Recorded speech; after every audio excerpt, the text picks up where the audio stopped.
Peachy. Thank you, Mr Speaker. I commend the member Paul Hutchison for Hanua for the logic and the reason and the structure that he took in his introductory speech to the Franklin District Council Contribution and Funding of Museums Amendment Bill, and contrast it with the irrelevance of the speech from the Labor list member.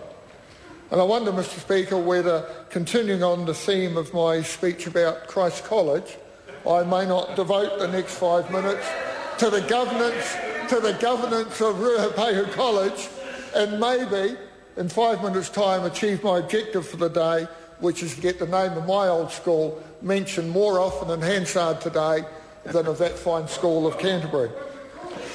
I seem to recall, Mr Speaker, that I spoke on the first reading of this bill and spoke in favour of it being referred to Select Committee.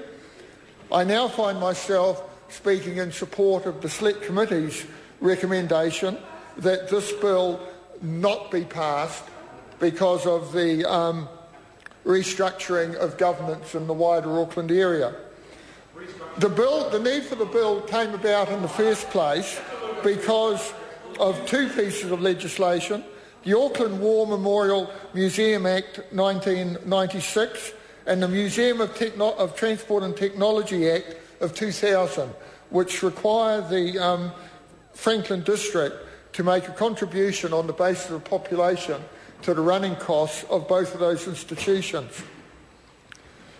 The Select Committee has come to the view, as I've said, that this bill is no longer required.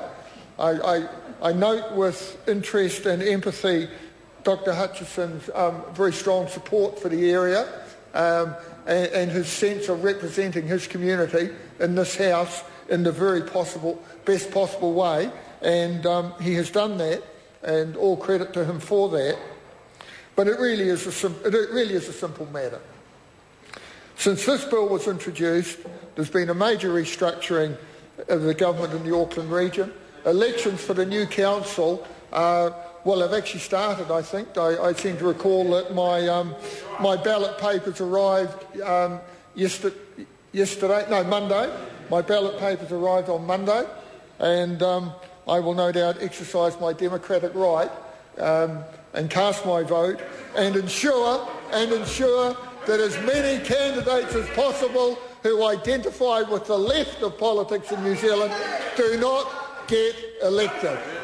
And I guess that was one of the great things. That was one of the great things about going to Ruapehu College, Mr. Speaker. The school was always represented in an electorate that returned a national member year after year after year. But in conclusion, Mr. Speaker, this bill will not be passed. There is no longer any necessity for it to be passed, and I think it can now be dispatched reasonably quickly. Thank you.